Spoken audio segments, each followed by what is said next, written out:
되시나요? 네. 자, 이 말씀을 먼저 공독하겠습니다. 사무엘상 3장 1절에서 4절까지 말씀을 짧으니까 같이 한 목소리로 같이 공독하겠습니다. 찾으셨습니까? 네. 자, 시작. 아이 사무엘이 엘리 앞에서 여호와를 섬길 때에는 여호와의 말씀이 희귀하여 이상이 흔히 보이지 않았더라. 엘리의 눈이 점점 어두워가서 잘 보지 못하는 그때에 그가 자기 처소에 누웠고 하나님의 등불은 아직 꺼지지 아니하였으며 사무엘은 하나님의 궤에 있는 여호와의 전안에 누웠더니 여호와께서 사무엘을 부르시는지라 그가 대답하되 내가 여기 있나이다 하고 아멘. 자, 제가 행복과 사명에 대해서 얘기를 하겠다고 이 자리에 섰습니다. 그래서 보통 소명, 사명 얘기가 많죠. 소명과 사명이 어떻게 다른가 일단 잠시 얘기를 하겠습니다. 소명은 하나님으로부터 받은 부르심이 소명입니다. 그리고 사명은 소명을 통해 주어진 구체적인 업무나 과업을 의미하죠. 그런데 이건 이스라엘 백성들을 향할 때 얘기하는 거고, 저는 일단 하나님께서 교회 성도로 부르셨다면 저는 그걸 소명이라고 생각합니다. 왜냐하면 사명은 모든 성도에게 주셨어요. 너희는 말씀을 가지고 너희 이웃과 땅 끝까지 전하라고 하셨잖아요. 이것이 우리 모든 성도에게 우리 하나님께서 주신 공통된 사명입니다. 그래서 우리 모든 그리스도 기독교인들은 소명자고 사명자입니다. 아멘? 자, 근데 사무엘은 사실은 뱃속에 생기기도 전부터 한나가 기도해가지고 하나님께 서원으로 드리겠다고 해버렸어요. 그래갖고 이 사무엘의 그 존재는 이 세상에 태어나지도 않았는데 하나님과 한나 사이에 계약이 벌써 다 이루어졌어요. 그래갖고 태어나기도 전부터 하나님께 그냥 드림받은 사람입니다. 그리고 이런 거를 보통 나시린이라고 그러죠. 그래서 사실 우리 그 사무엘은 굉장히 그 하나님께서 다방면으로 멀티로 사용하신 그 사람입니다. 선지자였고 사사였고 제사장이었고 나시린이었어요. 이렇게 멀티로 사용한 사람이 성경에 거의 없어요. 이 나시린은 뭐죠? 나시린은 내가 하나님께 드려졌다. 이것이 나시린이죠.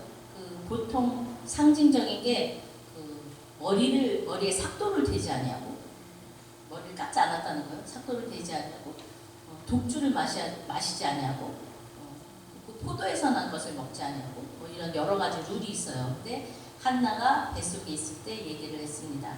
주님께서 저에게 아들을 주시면 제가 삭도를 대지 아니하겠나이다. 이것은 나시린의 서원을 한나가 한 거예요.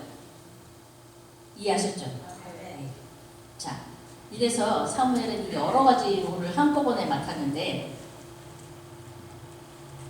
소명이 사실은 이런 거예요. 우리의 의사와 상관없이 하나님 부르심. 우리는 우리의 발로 교회에 걸어 들어왔기 때문에 사실은 우리가 자의로 왔다고 생각을 하는 분들이 많아요.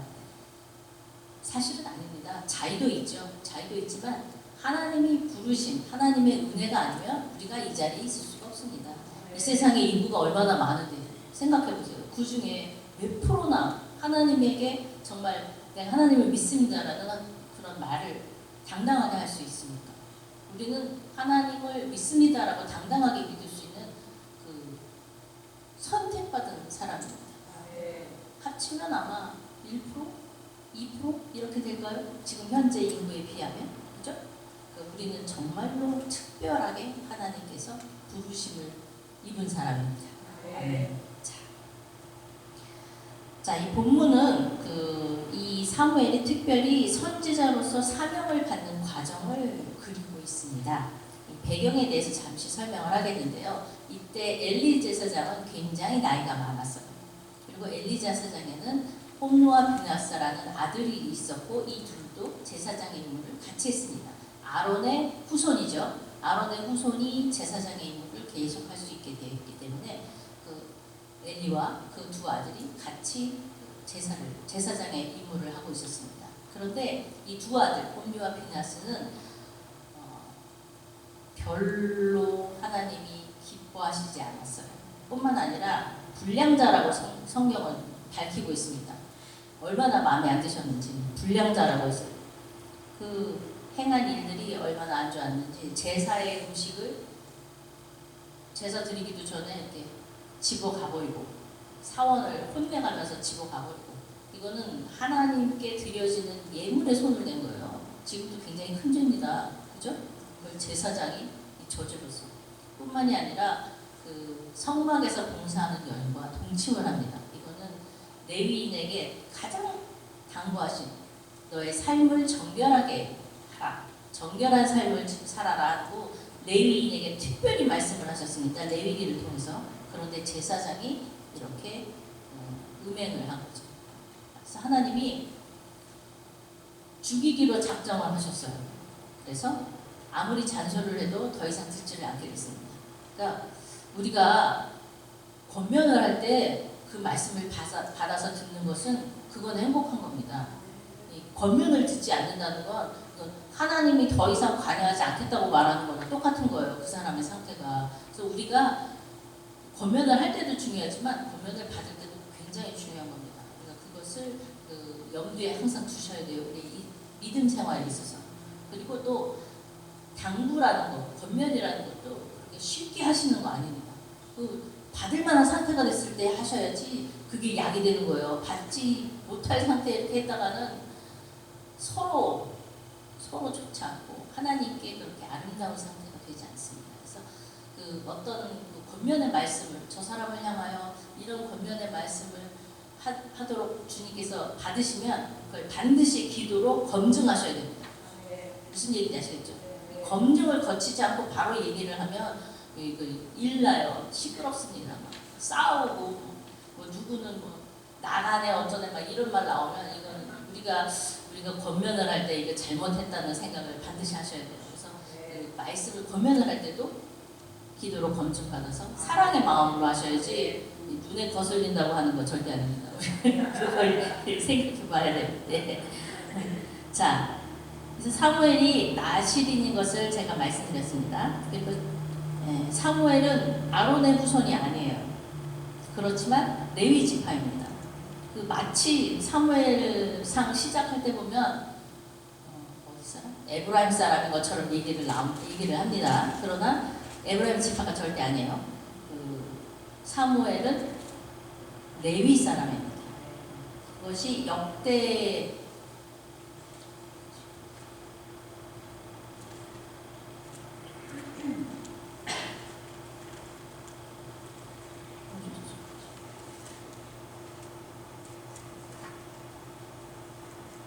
써놓고 잊어버려. 제가 여기 앞에 올라오면 이게 적어놓은 게 잘 안 보이고 하는 거 다 이해해요. 저도 그래요. 보이지가 않고 분명히 잘 적어놨는데 찾을 수가 없어.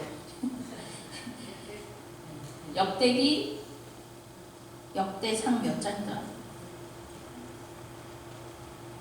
역대상 6장 33절에서 38절까지 사무엘의 족보가 쫙 나옵니다. 그래서 보면은 사무엘이 그 레위 지파 고라 자손인 것이 나와요. 그런데 왜 고라 자손인 거를 숨기고 마치 에브라임 사람인 것처럼 살았는가? 여러분 민수기 그 16장에 보면은 고라가 모세에게 반역하는 장면이 나옵니다. 그래서 고라와 그에 속한 자들이 땅이 딱 갈라져서 삼켜버리는 무서운 사건이 발생합니다. 그때 고라의 아들들은 그 아버지 고라에게 동참하지 않았다고 성경은 분명하게 밝히고 있습니다. 그것이 민수기 26장 11절에 고라의 아들들은 고라에게 동참하지 않았다라고 말씀하고 계십니다. 그 후손이에요. 근데 이 셈족의 그 특성이 한국 사람하고 좀 비슷해요. 보면은 뭐 아버지가 뭘 잘못했어 그러면은 막 자식의 자식까지 욕먹잖아요. 그렇죠? 그러니 그것을 이게 민수기에서는 굉장히 큰 사건이었거든요. 그러니 그 자손들이 얼마나 부끄러웠습니다. 자기가 보라 자손의 모습을 춤추고 살아가는 것처럼 보입니다. 왜냐하면 레위 집하면 성막에서 봉사를 했어야 되거든요. 근데 거기 아니고 에브라임에서 다른 일을 했었던 것 같아요. 장사를 했는지 농사를 했는지 뭘 했는지 모르지만 개인적인 그런 가업을 했다는 걸로 나와 있습니다. 자, 이래서 이 엘가나죠. 사무엘의 아버지는 엘가나고 엘가나에게는 와이프가 둘이 있습니다. 한나와 분인나. 그죠?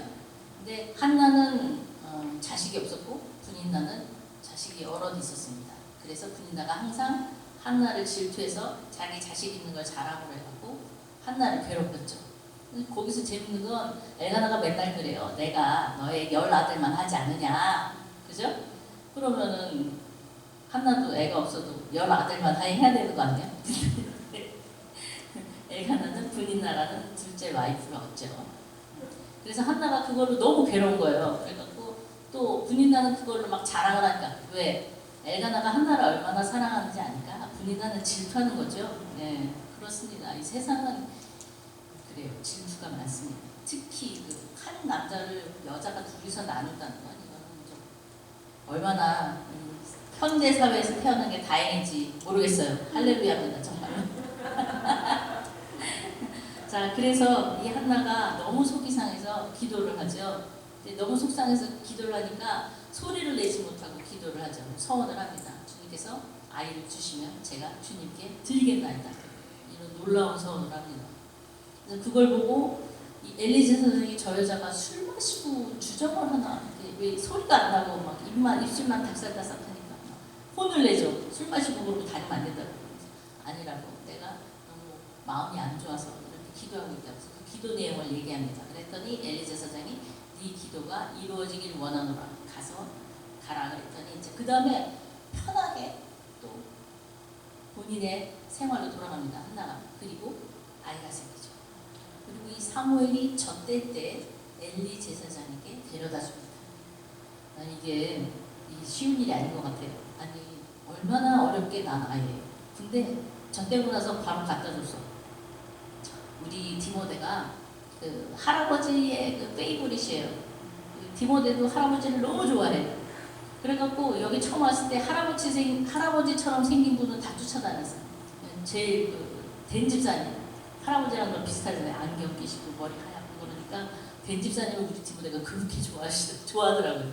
그래서 할아버지가 왔을 때 너무 이쁘니까 이제 또 잠시 데려가겠다고 우리가 할아버지가 한 일주일, 2주일만 데리고 가 있을게 그러고선 데리고 가셨거든요.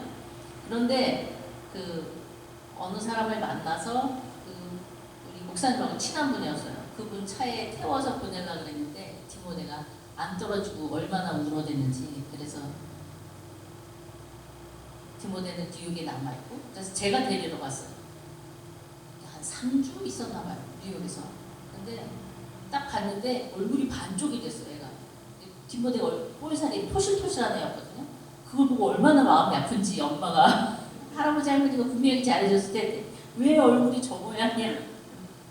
저는 3주를 띄워놓고도 그렇게 마음이 아프더라고요. 근데 이 한나는 정말 대단합니다. 곧 어린애를 엘리제상에는 딱 데려다 놓고 1년에 한 번씩밖에 안 한대. 근데 엄마는 그렇다고 쳐. 애는 또 뭐예요? 생각해보세요. 이 사무엘이 얼마나 엄마가 보고 싶었을까? 얼마나 아빠가 그리웠을까? 여러분 생각해보신 적 있으세요? 어린아이 어디 정 붙일 데도 없는데 모르는 사람한테 와가지고 매일 밤 울었을지도 몰라요. 그죠? 참 사무엘을 생각할 때 이 사무엘에게는 정말 힘든 시간이 아니었을까 싶은 생각이 듭니다. 자, 그런데 재밌는 거는 이 3장 1절 드디어 본문으로 들어갑니다. 이 아이 사무엘이라고 특별히 얘기를 했습니다. 아이라고 얘기했어요. 어른이라고 안 했어요. 사무엘이라고도 안 하고 아이라고 못을 박았는데 이 아이가 히브리어로 찾아보면 이 나이가 인펀트에서 어더레센스라고 그러니까 사춘기 그때를 아이라고 부른대요. 그러니까 나이가 아직 20이 안 된 거예요. 정확하게 말하면 아무리 잘 봐줘도 20살이 안 됐어요. 근데 재밌는 사실은 그 앞부분에 이런 말이 나와요. 사무엘상 2장 18절에 사무엘이 어렸을 때에 세마포 에봇을 입고 여호와를 섬겼더라 라는 말이 나옵니다. 그리고 레위기에서는 성막에서 봉사할 수 있는 나이는 30에서부터 50이에요. 20도 안 된, 여기는 또 어렸을 때라 그러니까 더 어렸을 때겠죠. 거기서 봉사를 할 수 있는 나이가 아니에요. 그런데 봉사를 했어요. 그리고 뭘 입었어요? 에봇을 입었다 그랬습니다. 에봇은 제사장만 입는 옷이에요. 아시죠? 금실과 또 홍색실, 자색실, 막 청색실 이런 걸로 잘 꼬아가지고 가는 배실로 잘 이렇게 짜서 입는 그것은 제사장만 입는 옷입니다. 근데 그것을 사무엘에게 입혔습니다. 이때는 이상이 흔하지 않고 엘리 제사장에게는 특별히 눈이 어두워졌다라고 얘기하는데 이건 연로에서 신체적인 증상만 얘기하는 게 아니라 영적인 상태를 얘기하는 거예요. 그래서 이 사무엘의 어떤 그 영적인 눈이 굉장히 어두워졌다는 것을 알 수가 있어요. 그리고 이 말씀이 희귀하다고 그랬으니까 사무엘 엘리 제사장의 입을 통해서 하나님의 말씀이 나오는 일이 별로 없었던 거예요. 엘리 제사장으로서는 상당히 그 뭐라 그러죠? 자존심이 상한다고 해야 되나요? 하여튼 본인의 자리, 제사장이라는 자리에 비해서 능력이 사라져가고 있는 것을 뜻하는 것이죠. 근데 사무엘은 엘리 제사장이 기도해갖고 나왔잖아요. 그러니까 엘리 제사장으로서는 이 사무엘의 존재가 특별했습니다. 무슨 얘기인지 아시겠죠? 자신의 능력을 보여주는 증표 같은 거였어요. 그래서 아마 그래서 에봇을 입혀서 이렇게 왔다 갔다 같이 자기 하는 일을 같이 하게 했던 것 같습니다. 이건 제 생각이에요. 그러니까 여러분들이 그랬을 것 같기도 하다라고 생각을 하시면 돼요. 절대로 이 성경이 밝혀서 말한 거 아니니까 거기에 대해서는 헷갈리지 않으셨으면 좋겠습니다. 자, 근데 이 성경이요, 특히 구약은 많이 생각을 해봐야 돼요, 여러분. 그 구절과 구절 사이에 없는 내용이 너무 많아. 우리가 생각을 많이 해봐야 됩니다. 그리고 이 창세기부터 신명기까지를 잘 알아야 돼요. 왜냐하면 모든 기본이 그거예요. 그래서 여러분이 그 다음부터 읽는 열왕기하, 역대기, 뭐 사사기 이런 거 모든 그 성경책을 읽을 적에 반드시 그 앞에 모세오경으로 돌아가서 확인해봐야 되는 구절들이 있습니다. 그죠?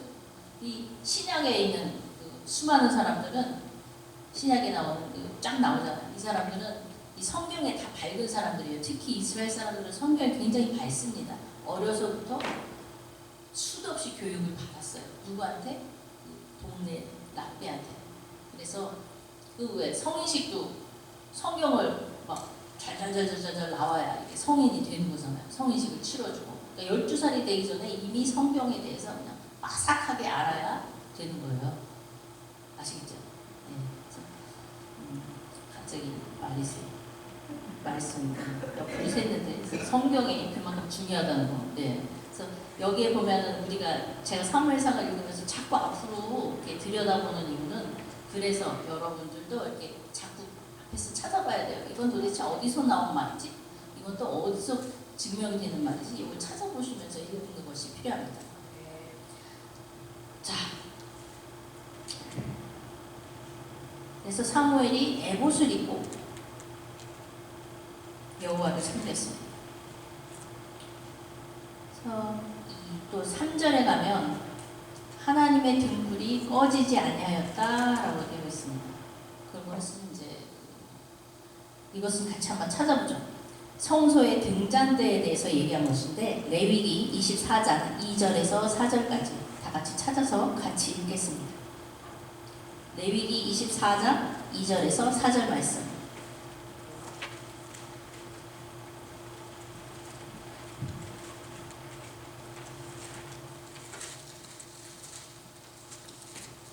찾으셨습니까? 자, 다 같이 읽겠습니다. 이스라엘 자손에게 명하여 감람을 찌어낸 순결한 기름을 켜기 위하여 내게로 가져오게 하고 끊이지 말고 등잔불을 펼치며 아론은 회목한 증거의 장 밖에서 저녁부터 아침까지 여호와 앞에 항상 등잔불을 정리할지니 너희 대대로 지킬 영원한 규례라. 그가 여호와 앞에서 순결한 등대 위에 등잔들을 끊이지 않고 정리할지니라. 아멘. 자, 보면은 제사장이 이 일을 하게 돼 있습니다. 그죠? 그런데 엘리 제사장은 처소에 누워 있다고 되어 있고 두 아들은 어디 갔는지 얘기도 안 해주세요. 어디 갔는지 몰라.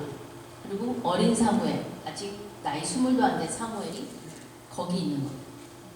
뭔가 잘못됐죠. 많이 잘못됐습니다. 이것은 그때의 이스라엘의 영적인 상태를 말하고 있어요. 이 사사기가 끝나갈 무렵이라 굉장히 혼란스러운 때가 됐습니다. 사사기 뒷부분에 보면 그 여러 가지 사건들이 나와요. 굉장히 곤란하고 또 기이한 사건들이 많이 나옵니다. 그만큼 영적인 상태가 어두워졌다는 것을 뜻하고 있어요. 그래서 그런데 이 어린 사무엘은 거기 있는 거예요. 근데 있는 장소는 더 이상해. 어디요? 예, 여호와의 전 어디? 예, 특별히 하나님의 궤가 있는 여호와의 전 아니라고 했어요. 이거는 성소는 딱 나눠져 있어요. 지성소와 성소로. 성소에는 등대와 떡상과 향로가 있고 지성소에는 언약궤만 있어요. 그러니까 언약궤가 있는 곳에 들어갈 필요가 전혀 없습니다. 그런데도 불구하고 언약궤가 있는 장에 있었다. 이 사무엘이 도대체 왜 거기에 들어가게 됐는지, 언제부터 거기에 들어가게 됐는지는 성경은 밝히지 않고 있습니다. 저는 그런 걸 좀 얘기를 해줬으면 너무 좋겠어요. 그럼 이렇게 궁금하지 않잖아. 얼마나 오랫동안 이거를 갖고 씨름을 했는지. 왜 도대체 거기가 있을까? 거기가 제사장들도 1년에 한 번씩 피를 갖고 이제 속죄제를 드릴 때 들어가면 이렇게 밧줄을 묶고 들어가요, 허리에. 그리고 밑에 이렇게 딸랑딸랑 방울 소리가 납니다. 애본 밑에서. 그래서 들어가서 딸랑딸랑 소리가 나면 죽었나 보다 하고 끌어내야 되는 거예요. 아무나 들어갈 수 있는 데가 아니거든요. 근데 거기 들어가 누워 있대. 이상한 거예요. 굉장히 지금도 사실은 신학자들 사이에서 논란이 많은 구절입니다. 근데 저는 언약궤가 있는 곳에 누워 있다고 생각을 해요. 사실 이게 두 가지를 보여주고 있습니다. 사무엘은 뱃속에서부터 하나님께 드려졌어요. 존재 자체가 달라요. 거룩한 존재입니다. 우리가 하나님께 드린 건 무조건 거룩하다 그러잖아요. 그죠? 무엇이든지 하나님께 드린 건 그것은 거룩해지는 겁니다. 왜냐하면 하나님께 속한 것이기 때문에. 이 사무엘은 하나님께 속한 존재가 된 거예요. 그리고 두 가지 입장이 있죠. 사무엘의 입장과 하나님의 입장이 있습니다. 사무엘의 입장은 아까 말한 것처럼 의지할 데가 없는 존재가 됐어요. 부모가 계시지만 옆에 있지 않고 아주 어릴 때부터. 이 사무엘이 깨닫게 된 게 한 가지 있죠.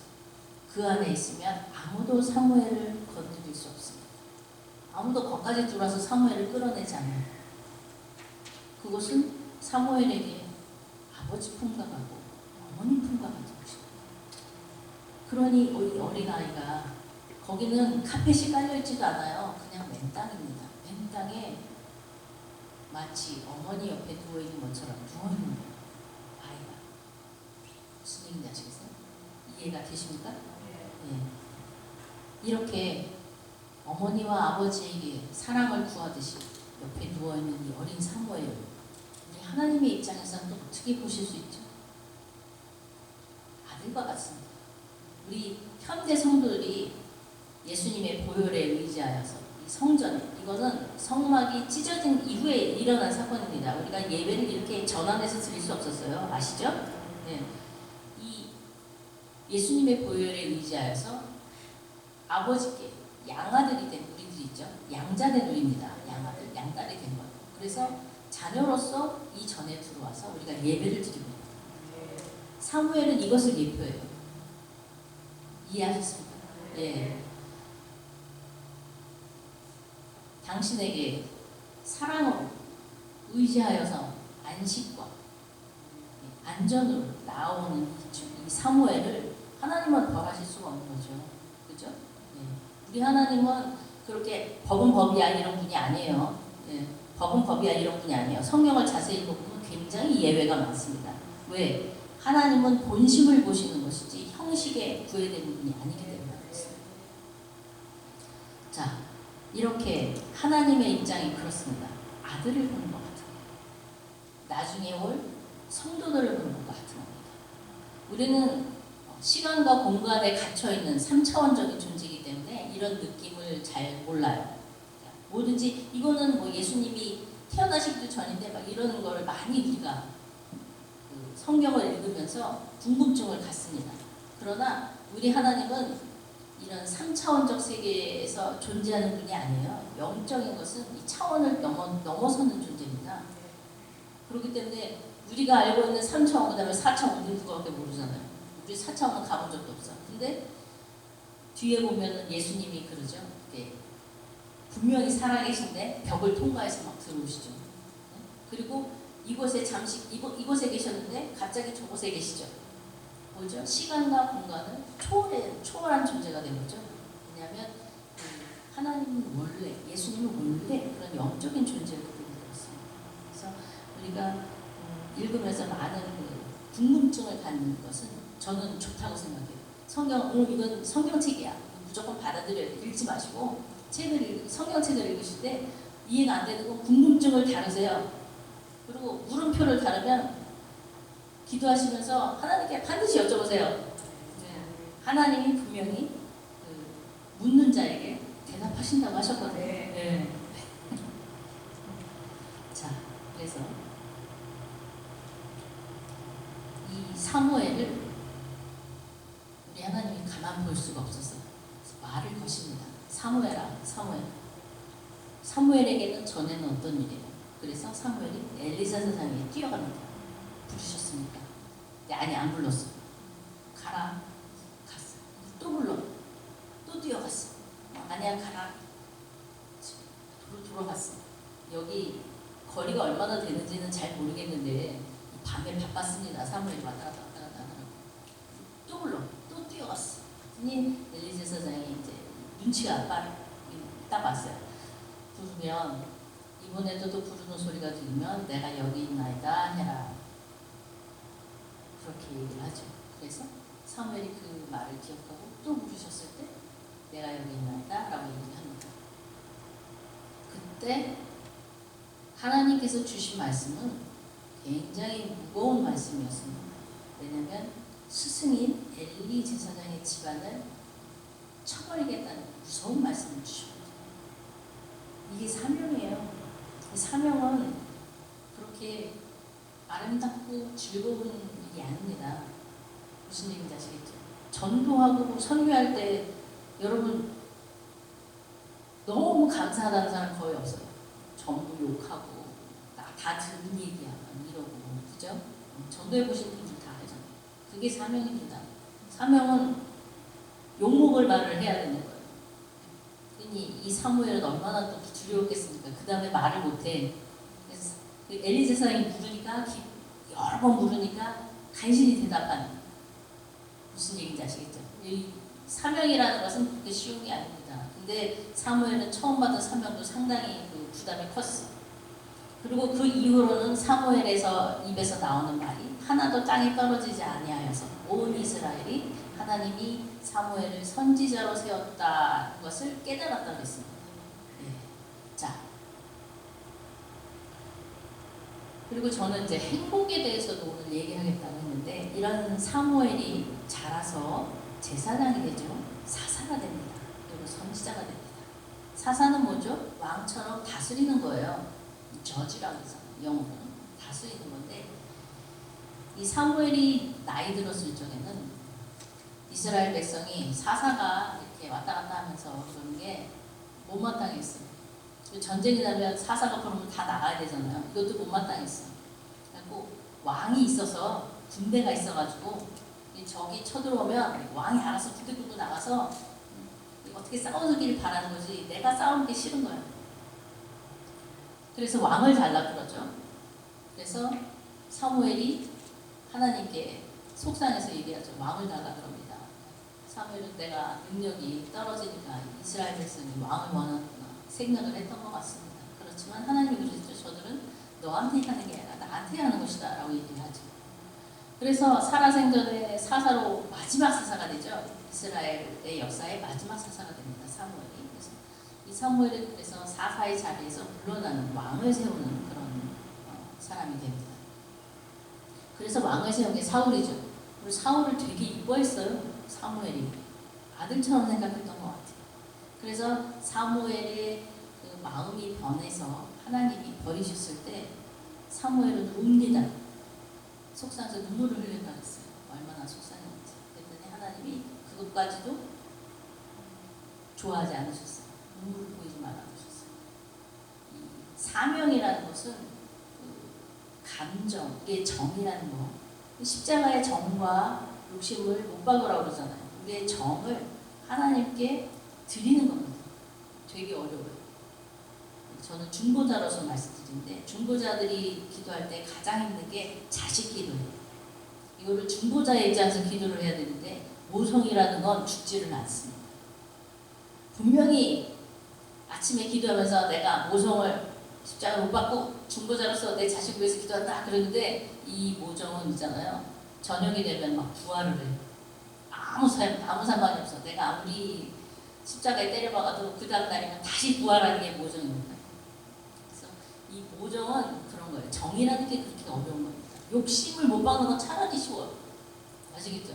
욕심은 너무나 당연한 거거든요. 그래서 우리가 욕심이라고 생각되는 것을 십자가에 못 박는 건 굉장히 쉽게 됩니다. 다른 거에 비해서. 근데 정을 못 박는 것은 정말 어렵습니다.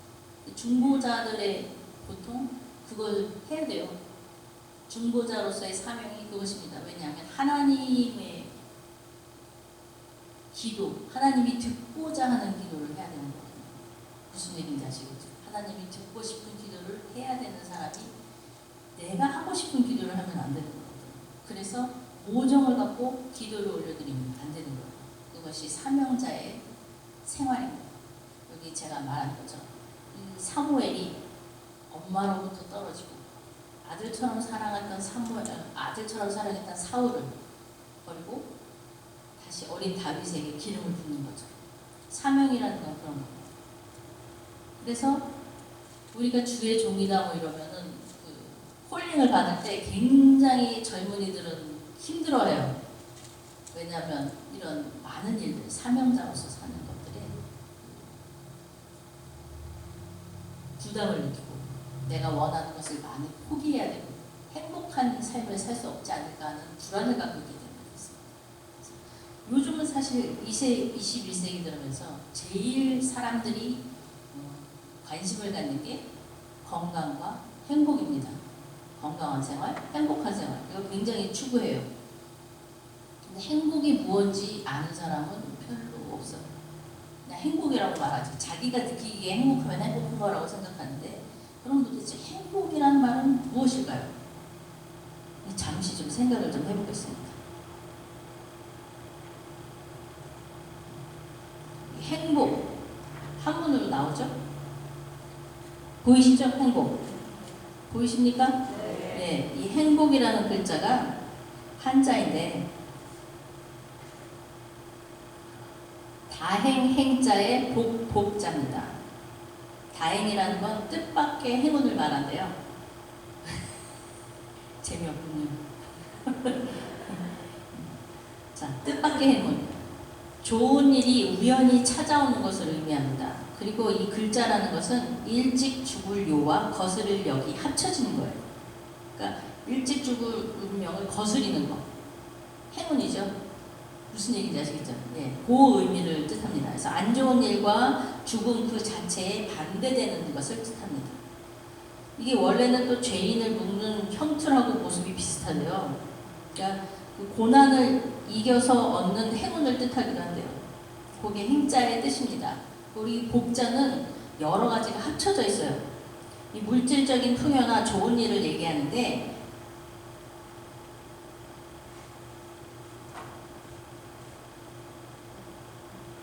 여기 맨날 쏘는 거 있었는데 쏘는 게 안 보이네. 이 복자의 옆에 이렇게 보일시가 보이잖아요. 무슨 얘기인지 알겠죠? 이 두 가지, 복자에는 두 가지가 있습니다. 보일시와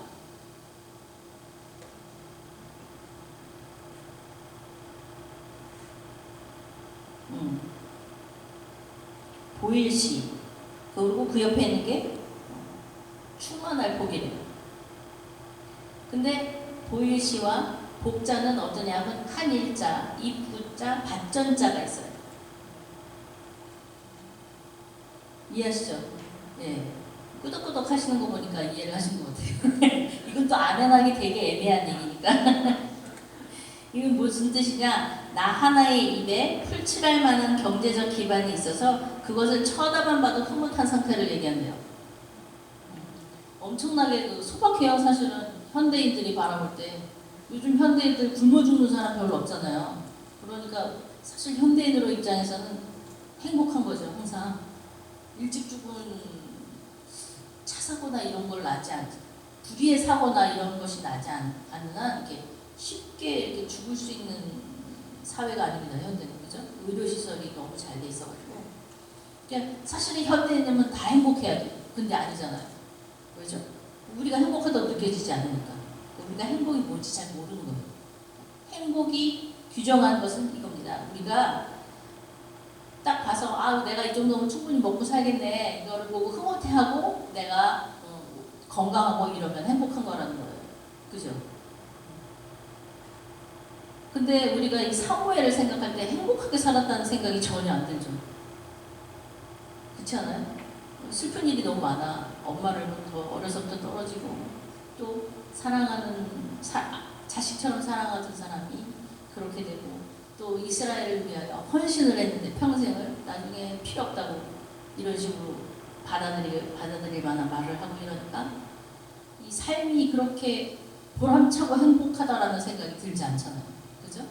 그러면은 도대체 성경은 행복을 뭐라고 하는가? 찾아봤어요, 제가. 그랬더니 우리가 생각하는 행복하고는 너무 달라. 성경의 행복이라는 단어는 아샤르라는 말이 나옵니다. 아샤르가 행복이라는 뜻이에요. 근데 요거는 어디서 왔느냐? 그 어원이 곧다라는 동사에서 파생된 말이에요. 곧다라는 거, 스트레이트하다는 거. 그래서 그 뜻이 뭘로 풀이될 수 있냐면 나아가다, 정직하다, 번영하다, 축복하다, 인도하다, 구제하다 등으로 표현이 됩니다. 이건 정확하게 사무엘이 했던 일들이에요. 네. 그러니까 성경적으로 볼 때 사무엘은 굉장히 행복한 삶을 사는 거거든요. 그죠? 그러면은 우리가 믿음 생활을 할 때 행복한 믿음 생활을 하기 위해서는 어떻게 해야 되죠? 정직해야 돼요. 나아가야 됩니다. 정체된 삶을 살면 안 돼요. 우리는 믿음에서 한 발자국이라도 나가야 되는 그런 사람입니다. 나가야지 행복한 거예요. 무슨 얘기인지 아시겠죠? 그리고 인도해. 말씀으로 인도해야 됩니다. 전도하고 선교하고 말씀으로 인도하고 구원의 길로 인도하고 그죠? 그 인도하는 겁니다. 그리고 번영, 축복 우리 맨날 하잖아요. 주의 이름으로 기도해 주잖아요. 막 축복하는 거예요. 무슨 얘기인지 아시겠죠? 축복 막 해주는 거예요. 그리고 번영, 하나님을 믿고 그리스도인으로 살면은 과거보다는 현재가 훨씬 더 나은 모습으로 번영하는 거예요. 그러니까 우리 여기 앉아 있는 사람 세상이 말하는 그 행복과 하나님이 말하는 행복이 많이 다르다는 걸 알 수 있어요. 우리는 지금 다 행복한 믿음 생활을 하고 있는 거예요. 그죠? 더 행복한 믿음 생활을 하기 위해서 우리는 또 전도하고 선교하고 또 기도하고 블레싱 주고 그죠? 축복하고 그리고 말씀으로 교회로 또 구원으로 생명에게로 인도하는 그런 삶을 살아야 되는 겁니다. 그죠? 지금 파라과이로 우리 목사님은 또 가셨죠? 행복한 삶을 살고 있는 거예요. 재밌는 얘기 하나 해드릴게요. 우리 목사님이 여기 터져가지고 병원에 들어갔었잖아요. 그 바로 전해에 마지막에 그러고서 이제 1월 1일 딱 됐을 때 하나님이 같이 주셨어요. 말씀을 이제 네가 하고 싶은 일 내가 하게 해줄게 그러셨어요. 그래갖고 우리 되게 기뻤거든요. 여보 당신 하고 싶은 일 하게 해주신대. 막 하고 싶은 일이 뭐야? 물어봤더니 기억이 안 난대. 하나님께 불림받고 하고 싶은 일을 다 적어놨더니 이제 하고 싶은 일이 어떤 건지 생각이 안 난대. 그러면 뭐 고민해봐. 하고 싶은 일이 뭐였는지 기억해봐 그랬거든요. 그랬는데 다음에 여름에 이게 바로 이게 터져가지고 병원에 들어갔잖아요. 그래서 분명히 하고 싶은 일을 하게 해주신다 그랬는데 왜 이런 일이 벌어지는 걸까? 전 되게 의아했어요. 네, 목사님은 병원에 누워서 자신의 삶을 다시 돌아봤던 것 같아요. 그리고는 내가 하나님이 기뻐하시는 일이 할 만한 시간이 많이 남아있지 않을 수도 있겠다라는 생각을 했던 것 같습니다. 그러고는 나오더니 더 열심히 선교를 한 거야. 선교 갔다 오면 되게 힘들어하거든요. 갈 때까지 또 준비하면서 힘들고 가서 힘들고 갔다 와서 그 뒷마무리 하느라고 힘들고 보면은 저러느니 차라리 안 가고 말지 싶은 생각이 드는데 저 같은 경우에는. 근데 우리 목사님은 그거 생각하고도 가요. 근데 더 열심히 가요. 그래서 와이프로 저거를 말려야 되나 말아야 되나 굉장히 고민스럽습니다. 보면서 사실은 그 인간적인 것으로 얘기하면은 좀 조심하면서 해라 라고 해야 되잖아요. 근데 또 하나님이 결혼할 때 그렇거든요. 돕는 배필이 되라.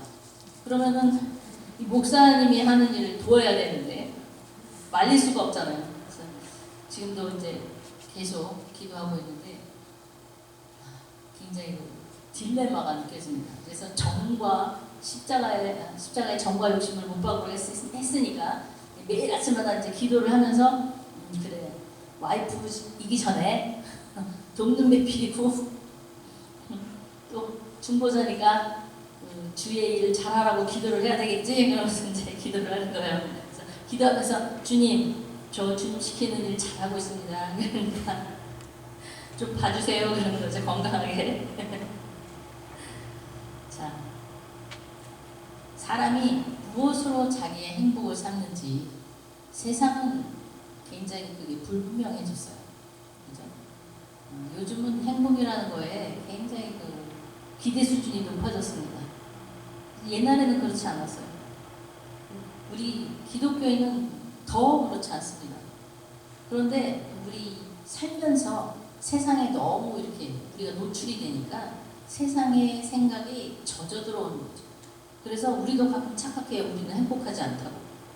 아니에요. 우리는 하나님의 눈으로 볼 때 굉장히 행복한 사람입니다. 여러분 자부심을 가지십시오. 나는 행복한 사람이다. 세상이 무엇라고 말하든 우리는 세상에 속해 있는 사람이 아니기 때문에. 자, 여기까지 기도하겠습니다. 주님 감사합니다. 주의 어리석고 작은 여정을 주님께서 이 자리에 세우셔서 주님의 말씀을 선포하게 하여 주시니 감사합니다. 주님, 하나님의 뜻이 바로 전할 수 있게 전해지게 하여 주시옵소서. 이 말씀이 마음밭에 떨어져 싹이 나고 열매 맺게 하여 주시옵소서. 주의 모든 말씀을 주 예수 그리스도의 이름으로 기도드렸습니다.